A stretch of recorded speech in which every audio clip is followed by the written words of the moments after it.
ये कहानी है एक राजा की जो मिठाइयों का बहुत शौकीन था।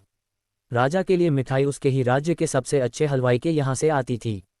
उस हलवाई नाम भोला हलवाई था। रोज की तरह राजा एक दिन मिठाई खा रहा था, तभी उसने देखा कि उस मिठाई के डब्बे में एक मक्खी मरी हुई है। ये देखकर राजा को बहुत गुस्सा आ गया। बात तो छोटी सी थी, लेकिन वो तो राजा था, उसके लिए ये कोई छोटी बात नहीं थी। भोला हलवाई को दरबार में बुलाया और इस गलती के लिए राजा ने उसे सजा सुनाई और हमेशा के लिए अपने राज्य से बाहर कर दिया। इस बात को काफी समय बीत गया। एक दिन राजा अपने कुछ सैनिकों के साथ शिकार के लिए गया। जंगल में थोड़ा अंदर जाते ही उन पर लुटेरों ने हमला कर दिया। लुटेरों ने सब कुछ लूट लिया और राजा के सभी सैनिकों को मार दिया। राजा किसी तरह अपनी जान बचाकर वहां से भाग गया और दूसरे राज्य की सीमा में पहुंच गया। कुछ देर में अंधेरा हो गया और वो राजा सुबह होने का इंतजार करने लगे।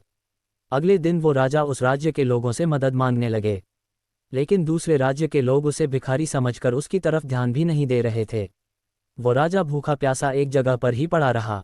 थोड़ी देर बाद एक व्यक्ति उस राजा के पास आया और बोला, महाराज, आप यहाँ इस हालत में कैसे? राजा बोला, कौन हो तुम और मुझे कैसे जानते हो? उस व्यक्ति ने कहा, महाराज, मैं वही भोला हलवाई हूँ जो अक्सर आपके महल में मिठाइयाँ भेजा करता था। राजा ने उसे सारी बात बताई। उस भोला हलवाई ने राजा की मदद करी और उसे वापस अपने राज्य भेजने का सारा इंतजाम भी कर दिया।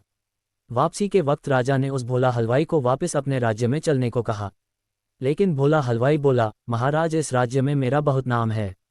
मेरी बनाई मिठाइयाँ इस पूरे राज्य में फेमस हैं। यहाँ आकर मैं काफ़ी अमीर भी हो गया हूँ। अगर आप उस दिन मेरी गलती की वजह से मुझे राज्य से नहीं निकालते तो शायद मुझे ये सब कभी नहीं मिल पाता और ना ही मैं कभी आपकी मदद कर पाता।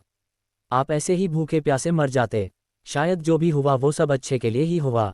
राजा ने उस व्यक्ति का धन्यवाद किया और अपने राज्य की तरफ चला गया।